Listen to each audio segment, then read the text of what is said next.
Hello everyone, welcome to the channel YK star chemistry. आज हम Hooke's law के बारे में पढ़ेंगे कि जो आईआर स्पेक्ट्रोस्कोपी का बहुत इंपॉर्टेंट पार्ट है। तो शुरू करते हैं। हुक्स लॉ क्या होता है कि हमारे पास जो मॉलिक्यूल है कोई भी, उसके अंदर CH बहुत सारे अलग अलग टाइप के बॉन्ड्स होते हैं। तो इनके लिए अगर हम जो वाइब्रेशनल फ्रीक्वेंसी है वो कैलकुलेट करना चाहें, हुक्स लॉ क्या फाइंड आउट करवाता है हमें? कैलकुलेशन ऑफ वाइब्रेशनल फ्रीक्वेंसी बता देते हैं, म्यू से डिनोट करते हैं इसको। तो यहाँ पे क्या है, अलग अलग बॉन्ड है तो उनकी वाइब्रेशनल फ्रीक्वेंसी है वो हमारे लिए टफ हो जाता है कैसे कैलकुलेट करें। तो हमने इसके लिए क्या किया, किस प्रकार से कैलकुलेट कर सकते हैं कि किसी टाइम के अंदर at a time consider only one bond, कि हम सिर्फ एक कोई भी जो मॉलिक्यूल के अंदर बॉन्ड है उसको कंसीडर करेंगे। जैसे देख लेते हैं इस तरीके से, किसी स्प्रिंग की तरह, ठीक है। तो यहां पे क्या होगा कि हम किसी एक बॉन्ड को कंसीडर करेंगे और जितने भी बॉन्ड्स हैं उन सबको इग्नोर कर देंगे एक बार, क्योंकि जितने भी आपके बॉन्ड्स हैं वो सारे वाइब्रेट करते हैं, ऑसिलेट करते हैं। तो हम सिर्फ किसी एक बॉन्ड को सिलेक्ट करेंगे और सभी को इग्नोर कर देंगे। तो जैसे एक स्प्रिंग की तरह यहाँ पे जो दो मासेस हैं, ये ए और बी, इसको हम अगर हम हमारा CH बॉन्ड कंसीडर करते हैं, ठीक है, तो ये क्या हो जाएगा, हमारा C हो जाएगा और ये क्या हो जाएगा, हमारा H हो जाएगा। ये क्या हो जाएगा, कार्बन है, ये आपका हाइड्रोजन बॉन्ड। अब जो इसके अंदर ऑसिलेशंस होंगी या वाइब्रेशंस होंगी, तो इस तरीके से हम स्ट्रेचिंग वाइब्रेशन है उसको कैलकुलेट करते हैं। By this way we can calculate its stretching vibrational frequency,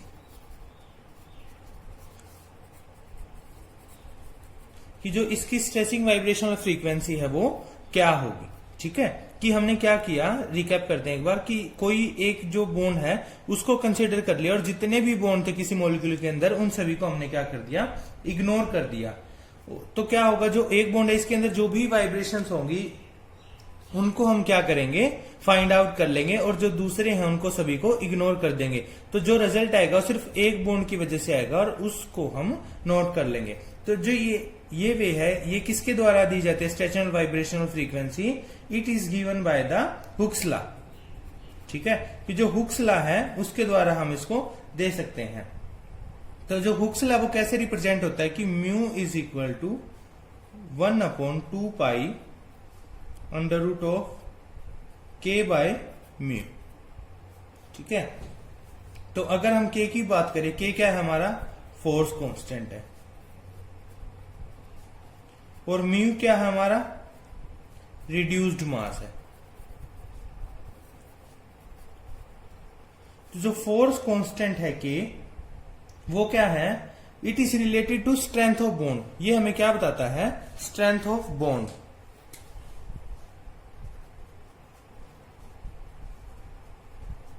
कि जो बॉन्ड है उसकी स्ट्रेंथ कितनी होगी। K की वैल्यू जितनी ज्यादा होगी स्ट्रेंथ भी उसकी उतनी ज्यादा होगी, क्योंकि क्या है, ये इसके डायरेक्टली जो है रिलेटेड है, ठीक है। और म्यू की बात करें, रिड्यूस्ड मास, ये किससे दिया जाता है, mu is given bye, formula की बात करें हम अगर, m1 m2 upon m1 plus m2, ठीक है। अब यहां पे दो टर्म्स आई है, m1 और m2। तो अगर हम m1 की बात करें, ये क्या है, m1 and m2 are actual masses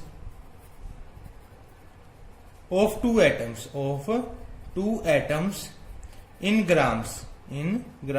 अगर हम फॉर एग्जांपल हम कार्बन और हाइड्रोजन ले रहे थे वहां पे, तो फॉर कार्बन हाइड्रोजन बॉन्ड के अंदर एक आपका m1 किसका होगा, कार्बन का, mass of carbon, and second क्या होगा, मास ऑफ हाइड्रोजन। कार्बन का कितना, 12, और हाइड्रोजन का 1 इन ग्राम। तो इस तरीके से हम जो है उसको फाइंड आउट कर सकते हैं। अगर हम बात करें फ्रीक्वेंसी की, ये हमने क्या फाइंड आउट किया है, ये तो हमने फ्रीक्वेंसी फाइंड आउट कर ली। अगर हम अब बात करते हैं वेव नंबर की, कि in terms of wave number,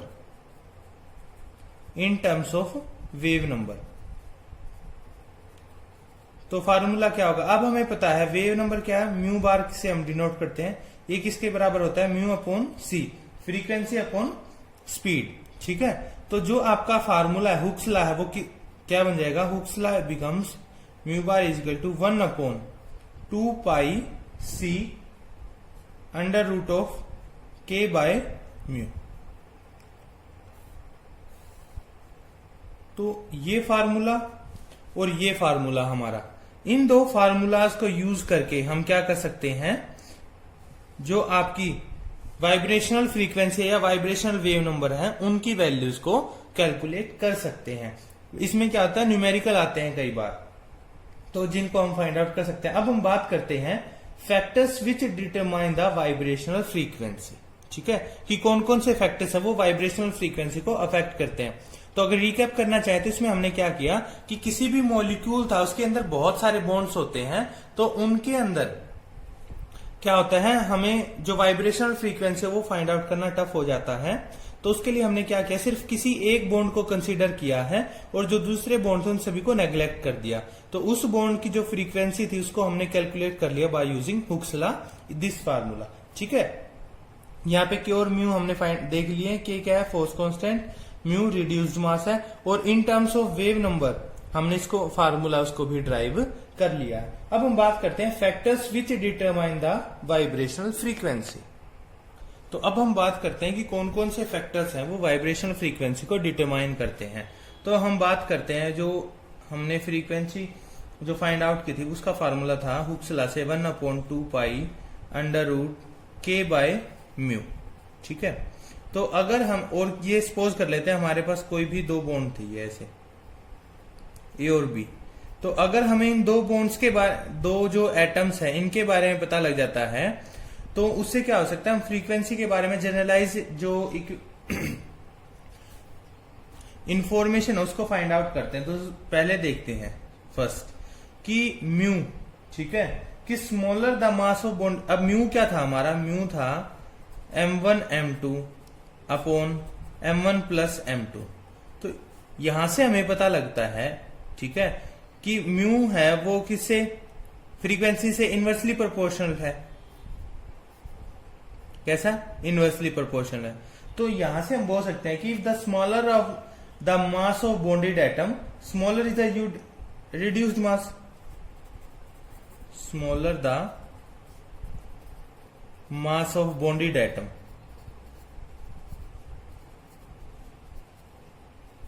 smaller than smaller the mu, कि जो आपका म्यू होगा वो कैसा होगा, कम हो जाएगा, और म्यू कम होगा तो क्या होगा, जो फ्रीक्वेंसी है then higher is the, yes, so higher is the vibrational frequency.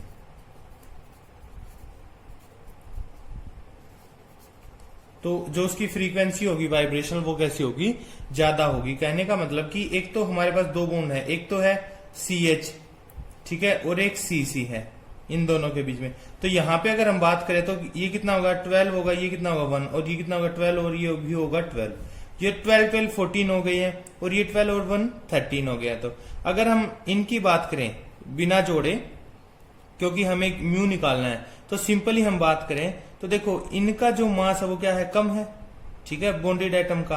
तो रिड्यूस्ड मास कम होगा, तो उसकी वजह से इनकी फ्रीक्वेंसी जो होगी CH बॉन्ड की वो क्या होगी, ज्यादा होगी।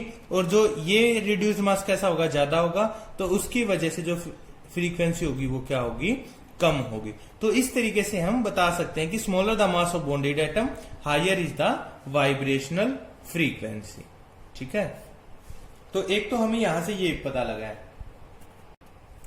अब हम जो दूसरा फैक्टर है जिसकी हम बात करते हैं, तो ये हमारे पास आ गया कि ये क्या है, इनवर्सली प्रोपोर्शनल है म्यू के फ्रीक्वेंसी। अब हम देखते हैं कि जो फोर्स कांस्टेंट था हमारा, फोर्स कांस्टेंट के, ये क्या था, measure of strength of bond, measure of strength of bond,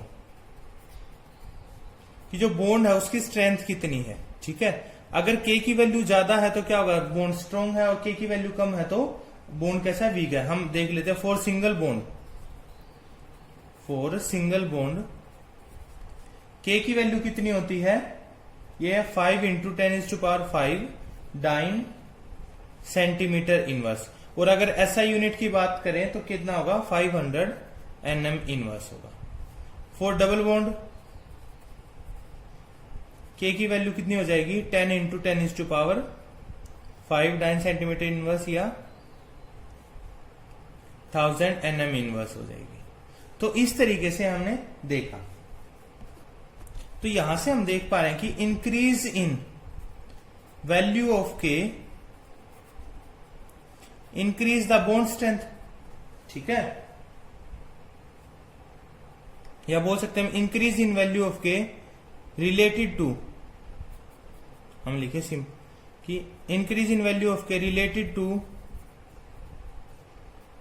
increase in bond strength, ठीक है, कि जितनी बॉन्ड स्ट्रेंथ ज्यादा होगी उतनी वैल्यू के की ज्यादा होगी। So value of vibrational frequency will be higher. क्यों? क्योंकि हम देख पा रहे हैं इस फार्मूला के अंदर frequency is directly proportional to k, because frequency is directly proportional to k. कि अगर बॉन्ड स्ट्रेंथ ज्यादा है, कहने का मतलब एक तो आपका सिंगल सिंगल बॉन्ड है, एक आपका है सी डबल बॉन्ड सी है, एक है आपका सी ट्रिपल बॉन्ड सी है, ठीक है। तो यहां पे क्या होगा, जिसकी बॉन्ड स्ट्रेंथ ज्यादा होगी, ट्रिपल बॉन्ड है ज्यादा होगी, तो उसमें क्या होगा, उसकी वैल्यू भी के की वैल्यू भी ज्यादा होगी, और के की वैल्यू ज्यादा होगी तो अकॉर्डिंग टू फार्मूला 1/2π√k/μ, अगर के की वैल्यू ज्यादा होगी तो फ्रीक्वेंसी की वैल्यू भी ज्यादा होगी। क्यों? क्योंकि ये क्या है, डायरेक्टली प्रोपोर्शनल है एक दूसरे के। तो इस तरीके से हमने देखा कि जो आपकी वाइब्रेशनल फ्रीक्वेंसी है वो म्यू से, आपका रिड्यूस्ड मास और के से किस प्रकार रिलेटेड है। ये हमारा क्या था, ट्रिपल बॉन्ड। तो इस तरीके से हम जो है वाइब्रेशनल फ्रीक्वेंसी है उसका भी अनुमान लगा सकते हैं। तो अगर आपको वीडियो आज की पसंद आई है तो लाइक जरूर कीजिएगा, और चैनल पर नए हैं तो सब्सक्राइब कीजिएगा ताकि आपको वीडियोस की अपडेट रेगुलर मिलती रहे। Thank you.